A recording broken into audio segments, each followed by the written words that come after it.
రఘురామకృష్ణరాజు గారు ప్రస్తుతం అయితే డిప్యూటీ స్పీకర్ గా కొనసాగుతున్నారు. ఎన్నికలకు ముందు చాలానే చర్చ జరిగింది. ఈయనకి ఎన్నికల ముందు అంటే 2024 వరకు 2019 నుంచి ఆయన ఒక రెబల్ ఎంపీగా జగన్మోహన్ రెడ్డిని రచ్చబండ పేరుతో రోజు విమర్శిస్తూ ఒక పక్క వాళ్ళు అప్పుడు చేసింది ఆ ఒక పవర్ ప్లాంట్ పేరుతో ఆయన కోట్ల రూపాయలు ఎగ్గొట్టేశారు బ్యాంక్ కని. తర్వాత ఆయన అధికారంలోకి వచ్చిన తర్వాత ఇంకా అవన్నీ ఏమి ఉండవేమో అనుకున్నారు. కానీ ఇప్పుడు తాజాగా సుప్రీంకోర్టు ఇచ్చిన స్టే ఏదైతే ఉందో దానికి సంబంధించి దాన్ని తొలగించింది. ఇప్పుడు సిబిఐ దాని మీద విచారణ చేపడుతోంది. అంతేకాదు వరుసగా దర్యాప్తు సోదాలు ఇవన్నీ జరుగుతున్నాయి. అయితే ఇక్కడ కీలకంగా ప్రధానంగా అప్పట్లో సిఐడి చీఫ్ గా ఉన్న సునీల్ కుమార్ తాజాగా ఆయన గురించి కూడా వరుసగా మాట్లాడుతున్నారు. ఎందుకంటే కస్టోడియల్ టార్చర్ పేరుతో వాళ్ళిద్దరికి మధ్య ఉన్న ఇష్యూ.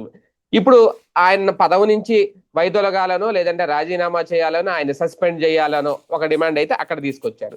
ఒక పక్క డిప్యూటీ స్పీకర్ హోదాలో ఉంటూ ఆయన మీద సిబిఐ విచారణ చేపట్టడం అది పార్టీకి లేదంటే ప్రభుత్వానికి ఒక పరువుకు సంబంధించిన విషయమా, లేదు ఆయన ఈ పాత కేసు కాబట్టి ఇప్పుడు పట్టించుకోరా, ఇది ఎటు నుంచి ఎట్టి వెళ్తుంది రాజకీయం ఏమవబోతుంది, ఇది అంశం మీద చర్చించే ప్రయత్నం చేద్దాం. సార్, ఇదే పరిస్థితి ఒక జగన్మోహన్ రెడ్డి వైసీపీ అధికారులు ఉన్నప్పుడు ఆ పార్టీలో ఉన్న మంత్రికో ఎమ్మెల్యేకో ఎంపీకో జరుగుంటే సిచ్యువేషన్ ఎలా ఉండేది? ఇప్పుడు రాజు గారు కాబట్టి అందరూ సైలెంట్ అవుతున్నారు. ఓకే, సాక్షులు అంటే ఎలాగా వస్తుంది పత్రికలో ఆ వార్త దానికే పరిమితం అవుతుంది. ఎలా చూడాలి? రాష్ట్రంలో సెలెక్టివ్ క్రిటిసిజం ఉంటుందండి. భలే విచిత్రంగా ఉంటది ఇది. చదువుకున్న సెలెక్టివ్ క్రిటిసిజం. ఇప్పుడు మాగుంట సుబ్బరామరెడ్డి ఉన్నాడు, అదే ఇప్పుడు ఒంగోలు అనుకుంటా కదా ఎంపీ. అవునవును, మాగుంటేనా ఆయన? ఆయనది ఎలక్షన్స్ కు ముందు ఆయన వైసీపీ టికెట్ ఇవ్వలేదు కాబట్టి టీడీపీ టికెట్ ఇచ్చి తీసుకుంది ఆయన.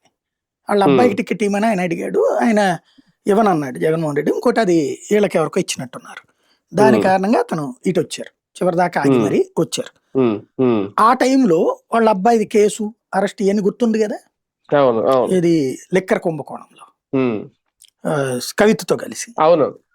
అప్పుడు ఒకసారి గుర్తు తెచ్చుకోండి, ఈనాడు జ్యోతి రాసిన వార్తలు ఎన్ని కథనాలు రాశారు. కనీసం 200-300 కథనాలు రాసి ఉంటారు వాళ్ళ మీడియా.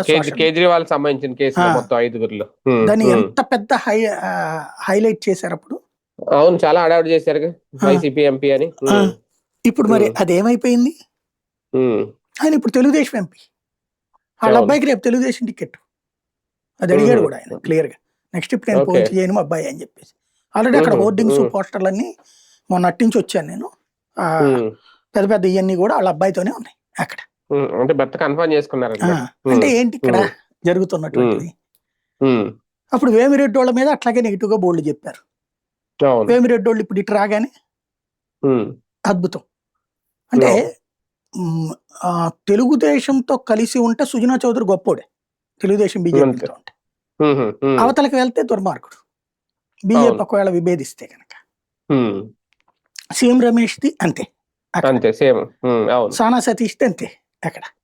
ఇవన్నీ ఏంటంటే media, print, electronic, social, mouth publicity, ఇన్ని శక్తులు ఒక్కసారిగా మీద పడిపోయి కొట్టేస్తా ఉంటుంటే ఏముంటది ఇక్కడ? బేసిక్ గా రఘురామకృష్ణరాజుకి ఆ రోజున అనుకోని అదృష్టం, అయాచేత అదృష్టం అది. జగన్ తిడుతున్నాడు కాబట్టి వైసీపీ ఎంపీ అయినా కూడా అతన్ని ప్రొజెక్ట్ చేసుకొచ్చారు. తర్వాత దాని మీద విరక్తి చెంది అతని కేసు అరెస్ట్ అన్నటువంటి సందర్భంలో అతను దాన్ని బాగా వినియోగించుకున్నాడు, పూర్తిగా హైప్ చేసుకున్నాడు. దాని కారణంగా ఆయన ఎమ్మెల్యే, డిప్యూటీ స్పీకరు అన్నీ అయిపోయింది. మంత్రి అవుదాం అనుకున్నారు కానీ అవ్వలేదు. బేసిక్గా ఏదైనా సరే తెగేదాకా లాగకూడదు. అప్పట్లో ఈయన ప్రతిపక్షం కాబట్టి ఓకే, నడిచిపోయింది. ప్లస్ జగన్కి వ్యతిరేక కాబట్టి హైలైట్ చేశారు. ఇప్పుడు చూడండి, హైలైట్ చేస్తారా? అదే కదా. ఇప్పుడు రాశారా? సునీల్ కుమార్ మాట్లాడుతున్నా, సాక్షి వాళ్ళు రాస్తున్నారు, వీళ్ళు రాయట్లేదు అంతే. వీళ్ళు చేస్తున్న ఫేవర్ అంతవరకే. బట్ సిబిఐ ఆగిందా కేసు? నాకు తెలిసి కేసులో పస చాలా ఉంది, కానీ ఇప్పుడు ఇలాంటి వాళ్ళకి ఒక మధ్యవర్తిత్వ కోర్టు అనే ఒక ప్రయోజనం చేకూరుతుంది. NCLRT అని పెట్టుకొచ్చారు. అప్పుడు తెలంగాణలోనే ఉంటది కదా, హైదరాబాద్. ఇప్పుడు ఈవెన్ జగన్ కూడా వాళ్ళ చెల్లెల మీద వేసింది మధ్యవర్తిత్వ కోర్టు. ఇప్పుడు మీరు గనక మీకు పలుకుబడి ఉండి 2,000 కోట్లు అప్పు తీసేసుకుని బ్యాంకుల నుంచి, ఏ పలుకుబడితో పొలిటికల్ పలుకుబడి తీసేసుకుని ఆ తర్వాత 1000 కోట్లు ఖర్చు దాచేసేసుకుని 1000-1500 కోట్లు 300 కోట్లు 400 కోట్లు చేతిలో పెట్టుకుని నా దగ్గర ఏం లేదు అని చేతులు ఎత్తేసారు అనుకోండి, బ్యాంక్ వాళ్ళు ఒకటి సిబిఐ కంప్లైంట్ చేస్తారు. సిబిఐ కంప్లైంట్ ఆధారంగా ఈడీ విచారణ చేస్తాయి. మనం ఈ డబ్బులు ఎక్కడ ఉన్నాయో వాళ్ళకి చూపించకుండా ఉంటే చాలు, జాగ్రత్త పడితే చాలు. అప్పుడు వాళ్ళు వస్తారు, మన దగ్గర అంతా ఎతుకుతారు. హార్డ్వేర్ అంటారు, సాఫ్ట్వేర్ అంటారు, కీలక డాక్యుమెంట్లు దొరికినాయి అంటారు, అయ్యి పట్టుకెళ్ళారు ఈ పట్టుకెళ్ళారు అంటారు, ఏముండదు. ఫైనల్ గా ఆ తర్వాతన బ్యాంకులోళ్ళు ఈయన దగ్గర 400 కోట్లు మిగిలి ఉందండి, అది మేము స్వాధీనం చేసుకుంటాం, దివాళా కింద అతన్ని అనౌన్స్ చేయండి అని ఎన్సీఎల్ఆర్టీకి వెళ్తారు. ఎన్సీఎల్ఆర్టీ ఇచ్చేస్తుంది. ఈ 400 కోట్ల ఆస్తి వాళ్ళు తీసేసుకుంటారు. మనం ఈ డబ్బులతో తర్వాత ఎంజాయ్ చేసుకోవచ్చు. ఇది భారతదేశంలో విచిత్ర కుంభకోణం నడుస్తుంది, న్యాయపరమైన కుంభకోణం, చట్టాలను అడ్డం పెట్టుకుని కుంభకోణం. విజయ్ మాల్యాకి తెలిచాక పారిపోయాడు నీరవ్ మోడీ, చోక్సీ, విజయ్ మాల్యా. అది సరిగ్గా వాడుకుంటే ఇక్కడే ఉండిపోయేవాళ్ళు. ఇంకో రూపాయి ఇసిరేసేవాళ్ళు కావాలంటే. ఇప్పుడు ఈయన కూడా ఆల్రెడీ ఎన్సీఎల్ఆర్టీకి వెళ్ళిపోయారు. 800 కోట్లు 900 కోట్ల ఆస్తులు ఉన్నాయి అనేసి. రేపు రఘురామ కృష్ణరాజు ఏం చేస్తాడు, నా ఆస్తి అంతా ఇచ్చేసానండి, నేను దివాళా తీసేశాను కాబట్టి నేనేం చేయలేకపోయాను అని కోర్టు అంటే కోర్టు శిక్షిస్తుందా?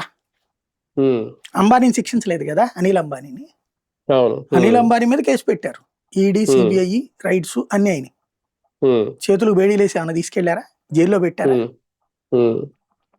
చేయలేదు కదా. వ్యాపారస్తులు అంటే ఇందులో ఆస్తులు స్వాధీనం చేసుకోవడం ఇలా ఏం ఉండదా సార్? దీంట్లోనే ఒక పెద్ద లాజిక్ ఉంది. వాస్తవంగా అప్పట్లో వీళ్ళు పెట్టినటువంటి ఒక కాన్సెప్ట్ ఏంటంటే, మోడీ వచ్చిన తర్వాత ఇదివరకు ఇప్పుడు మీరు ఒక కంపెనీ పెట్టారండి అంటే, ఫర్ ఎగ్జాంపుల్ నేనే ఉన్నాను, ఇప్పుడు మనకి 4 ఛానల్స్ ఉన్నాయి, 4ట్లో ఒక దాంట్లో లాభం ఉంటది, మిగతా 3 ఖర్చు ఉంటది. ఈ ఖర్చు కాబట్టి అని చెప్పేసి దీని నుంచి మనం అటు పాస్ చేస్తాం. దీనికి కనుక లోన్స్ తీసుకున్నాం అనుకోండి, మనం తీసేసుకుని ఆ 3 ఖర్చు అని చూపెడితే లెక్క ప్రకారం ఏం చేయాలి, ఇందులో ఆదాయం వస్తుంది కదా, దానికి కూడా నువ్వు పెట్టాల్సిందే అనాలి రూల్ ప్రకారం. కానీ ఈ చట్టంలో ఎట్లుంది, అట్లాగే ఉంది చట్టంలో, కానీ అధికార యంత్రాంగాలు అది అమలు చేయట్లా. ఇప్పుడు అనిల్ అంబానీ కారులో ఎన్ని సీజ్ చేసేసి రోడ్డు మీదకి నుంచోబెట్టాలి కదా, నుంచోబెట్టలేదే. అతని ఇల్లు అతని చేతిలోనే ఉంది, అతని ఆస్తి అతని చేతిలో ఉంది. మిగతా ఏ ఫ్యాక్టరీ వరకు అయితే పెట్టాడో అవి వరకే తీసుకుంటున్నారు. అయ్యా ఉన్న ఫుల్ ప్లెడ్జ్డా? ఇప్పుడు ఫర్ ఎగ్జాంపుల్ 100 కోట్ల రూపాయలు పెట్టినప్పుడు, అప్పు ఇచ్చినప్పుడు 100 కోట్ల రూపాయలు షూరిటీ పెట్టుకుంటారా? పెట్టుకోరుగా. 30 కోట్లు 40 కోట్లనేగా, అంతవరకు రికవర్ చేసేసుకుంటున్నారు, అయిపోతుంది. ఈ లాజికల్ చీటింగ్ జరుగుతుంది ఇండియాలో. ఆ లాజికల్ చీటింగ్ ఈయనకి కూడా బెనిఫిట్ రేపు పొద్దున. ఈయనకి అయితే గీతే ఒక్క ఆస్పెక్ట్ లో శిక్ష పడడానికి అవకాశం ఉంటుంది. ఏంటంటే అయ్యేమో ఐపీ వ్యవహారం, ఈయన చీటింగ్ చేసింది ఉంది ఇందులో. బ్యాంకులు మోసం చేయడం, బ్యాంకులకి డబ్బుల గురించి మోసం కాదు, బొగ్గు కొన్నానని బ్యాంక్ వాళ్ళకి కాగితం పెట్టి డబ్బులు వాడారు. 2 ఏడాది చూస్తే బొగ్గు 5% ఉంది. అంటే ముందు 100 రూపాయలు పెట్టి కొన్నానన్నటువంటిది లెక్క చూపెట్టాడు. అధికారులకి ఏమైనా మందు పార్టీ ఇచ్చారో లేకపోతే ఏం పార్టీ ఇచ్చారో వాళ్ళు కూడా సంతకం పెట్టేశారు, ఉందన్నట్టు బొగ్గు, లేకుండానే ఉన్నట్టు చూపెట్టారు. బొగ్గు విదేశాల నుంచి రావాలి, లోడింగ్ షిప్ ఉండాలా, లోడ్ ఉండాలా, ఇక్కడ దిగాలా, ఎక్కడ స్టోర్ చేశారో ఉండాలి, పోర్టు, ఇవన్నీ పోర్టు కూడా ఉన్నట్లు లెక్క చూపెట్టారట. తర్వాత చూస్తే బొగ్గు లేదన్నారట. ఏంటంటే 90% ఆవిరైపోయింది అన్నారట. ఆ కేసులో చీటింగ్ కిందకు వస్తుంది. అది ఆస్తులు కూడా, తాకట్టు పెట్టిన ఆస్తులు కూడా అమ్మేసుకున్నారంట కదా. అదే అంటే షూరిటీ పెట్టినటువంటి ఆస్తులు కూడా అమ్మేసుకున్నారు. అదే తనఖా పెట్టిని, అది బ్యాంక్ అధీనంలో ఉంటాయి కదా సార్ డాక్యుమెంట్స్. ఎలా అదే అవి రెండింటి మీదనే శిక్ష పడాలి. ఇప్పుడు మనం ఉందండి, ఒక లోన్ పెట్టుకుంటాను నేను ఏదో ఇంటికి, బ్యాంక్ దగ్గర ఉంటాయి, అది నేను అమ్ముకుందాం అంటే అవ్వదు కదా సార్. అదే అనేది ఈయన చేసేసుకున్నాడంటే మరి కొన్నోడిని లోపల వేయాలా, ఇది జరగదు. మరి చేస్తారలేదు తెలియదు. ఈయనకు ఉన్నటువంటి జాతీయ స్థాయిలో పలుకుబడి, రాష్ట్ర స్థాయిలో పలుకుబడి నేపథ్యం చూడాలి. ఆ 2 అయితే చీటింగ్ కింద అవుతాయి ఖచ్చితంగా. ఆ రెండింటి మీదనే శిక్ష ఉండాలి తప్పించి మిగతాది అయితే డబ్బుల పరంగా ఏం కాకపోవచ్చు ఆయనకి. అంటే ఇప్పుడు సిబిఐకి పూర్తి విచారణకు అవకాశం ఇచ్చారు అంటున్నారు కదా సుప్రీంకోర్టు. ఇవ్వడం వల్ల సిబిఐ ఏమన్నా ఇప్పుడు ఈయన మీద యాక్షన్ తీసుకుంటుందా? ఓన్లీ సోదాలు చేసి తనిఖీలు నిర్వహించి, సోదాలు ఇప్పుడు కాదు ఎప్పుడో చేసేసారు, ఇవాళ కొత్తగా ఏం చేయలే, అప్పుడే పట్టారు. ఇదంతా ఇప్పుడు జరగాల్సింది ఏంటంటే సిబిఐ లెక్క ప్రకారం ఈ పాటికి అరెస్ట్ చేసేయాలి ఆయన. మరి చేయట్లేదంటే ఆయన పలుకుబడి అంత స్థాయిలో ఉండాలి. బేసిక్ గా. అంటే ఇప్పుడు పదవిలో ఉన్నారు కాబట్టి ఏమైనా ఎగ్జామ్షన్ అదేం ఉంటుందా? ఉండదు, పదవి ఎగ్జామ్షన్ ఏమి ఉండదు. పదవి అయితే గీతే స్పీకర్ పర్మిషన్ తీసుకోవాలి. పర్మిషన్ అక్కర్లే ఇట్లాంటి వాటిట్లో, ఇంటిమేషన్ చాలు. జగన్ ఎంపీగా ఉన్నప్పుడు ఇంటిమేట్ చేశారు పార్లమెంట్, అరెస్ట్ చేశారు. అంతేగాని స్పీకర్ పర్మిషన్ తీసుకున్నారా? అక్కర్లేదు కదా అక్కడ. బేసిక్ గా ఇక్కడ ఈయన కాన్సెప్ట్ లో ఉన్నది ఏంటంటే, రఘురామకృష్ణరాజుది అప్పట్లో ఒక లాజికల్ టెక్నికల్ పాయింట్ తో ఆపుకున్నాడు సుప్రీంకోర్టులో. ఇట్లాంటి వాటికి నోటీస్ ఇవ్వాలి ముందు, నాకు నోటీస్ ఇవ్వకుండా నా మీద కేసు పెట్టారు అని. సుప్రీంకోర్టు మనం చెప్పింది దీంట్లో నోటీస్ ఏందయ్యా అంది. అయిపోయింది నోటీస్, అక్కడ టెక్నికల్ పాయింట్ పక్క వెళ్ళిపోయింది. ఇన్ని సంవత్సరాలు ఆయన ఆగగలిగాడంటే టెక్నికల్ పాయింట్ మీద నిజంగా గ్రేట్. ఆయనకున్న లాయర్లు, ఆయన కెపాసిటీ, ఆయనకు ఉన్నటువంటి పలుకుబడి మెచ్చుకోవాలి. మన దేశంలో ఉన్నటువంటి వ్యవస్థలోని బలహీనతకి సాక్ష్యం అది. 2022 నుంచి 25 అంటే ఇప్పుడు పాపం ఏదో జడ్జి గారు గబక్కను చూసి చూడలేదో ఏందో అర్థం కాలేదు నాకు. ఇంకోటి, ఇప్పుడు సిబిఐని ఈడీని మేనేజ్ చేయగలుగుతారా ఆయన, చూడాలి. సరే, ఇదొకటి రాజకీయంగా అంటే ఈయన హోదాలో ఉన్నారు, ఒక పార్టీలో ఉన్నారు, అధికార పార్టీలో, కూటమి ప్రభుత్వంలో ఉన్నారు. పార్టీ తీసుకునే డెసిషన్ ఏమన్నా ఉంటుంది ఇలాంటి సందర్భాల్లో? లేదు అది ఆయన వ్యవహారం అని చెప్పి పట్టించుకోదా, వదిలేస్తారు? రేపు ఇప్పుడు ఇదివరకు సుజనా చౌదరి, సీఎం రమేష్ అవి వచ్చినప్పుడు ఏం చేసింది పార్టీ? వాళ్ళు వ్యక్తిగతంగా చూసుకుంటారు, కనీసం పార్టీ యాక్షన్ కూడా తీసుకోలేదు. ఈయనైనా తీసుకోరు. ఈయన తీసుకుంటే ఈయన ఊరుకోడు, రోజు రచ్చబండ పెట్టేస్తాడు. మళ్ళీ రెబల్ అవుతారా? రఘురామకృష్ణరాజు విషయంలో భయం ఉంది కూటమికి. ఆయన్ని కెలకరు, చట్టం తన పని తాను చేసుకుపోతుంది అనుకుంటారు. అయితే గీతే మేబీ డిప్యూటీ స్పీకర్ రాజీనామా చేయమంటారు, అంతే. అదే ఆయన సునీల్ కుమార్ గారు ఆయన అంటున్నారు కదా, సునీల్ కుమార్ గారు అదే సస్పెండ్ చేయాలి అని. అదే అంటే సస్పెండ్ చేయరు కానీ మామూలుగా రాజీనామా చేపిస్తారు ఒకవేళ అరెస్ట్ చేసే పరిస్థితి వస్తే. అయితే సెంటర్ లో కూడా వీళ్ళే ఉన్నారు కాబట్టి మరి అరెస్ట్ చేస్తే ముందు తెలుసుద్ది కాబట్టి అప్పుడు రాజీనామా చేస్తా, మళ్ళీ సునీల్ని, జగన్ని నా మీద కుట్ర పన్నాడు, లేకపోతే మా క్షత్రియ సామాజిక వర్గాన్ని తొక్కేయాలనుకుంటున్నాడు, ఇట్లాంటి స్టేట్మెంట్ తో వెళ్ళొచ్చు రేపొద్దున. ఒకసారి ఇలాంటి వాటిలో ఫైనల్ గా రికవరీ ఎంత వరకు సాధ్యం అవుతుంది అసలు? చెప్పాను కదా, ఇప్పుడు 1300 కోట్ల రూపాయలకు గానీ 800 కోట్ల ఎంత రికవరీ అంటున్నారు అంతే. ఇప్పుడు ఇందులో ఈయన ఈ అమౌంట్ ని అక్కడ బ్యాంక్ లో పెట్టి తీసుకుని బ్యాంక్ దగ్గర నుంచి దీన్ని మళ్ళీ వేరే బ్యాంక్ అకౌంట్ లో పెట్టి దాని మీద మళ్ళీ అప్పు తీసుకున్నాడు ఆయన. అంటే బ్యాంక్ లో డిపాజిట్ చేసి డిపాజిట్ మీద మళ్ళీ అప్పు తీసుకున్నాడు ఆయన.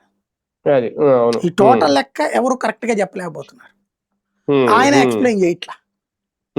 ఇదివరకు అయితే ఇట్లాంటప్పుడు గుర్తుంటే మీకు అప్పట్లో 2022లో దీని మీద ఆన్సర్ చెప్పారు, ఇవన్నీ ఆఫ్టర్ ఆల్ ఇష్యూస్ అది ఇదని. ఇప్పుడు ఏం మాట్లాడారు? అవును మీరు రేజ్ చేశారు అప్పుడు ఎక్కువగా. రైట్. చూద్దాం, మొత్తానికి రఘురామకృష్ణరాజు గారి చుట్టూ ఇది ఉచ్చు గట్టిగా బిగుసుకుంటుందా, లేదంటే ఇప్పటికే బ్యాంకులకి టోకరా పెట్టారు అని, ఇండ్ భారత్ థర్మల్ కంపెనీ పేరుతో లోన్లు తీసుకున్నారు అనేది, అది కూడా పంజాబ్ నేషనల్ బ్యాంక్ లో. మొత్తం మీద ఇప్పుడు సిబిఐ అయితే విచారణ చేసి ఫైనల్ గా ఏం చేస్తుంది, అరెస్ట్ చేస్తారా లేదా, లేదు అంటే ఆయన పదవికి రాజీనామా చేస్తారా, వేచి చూద్దాం.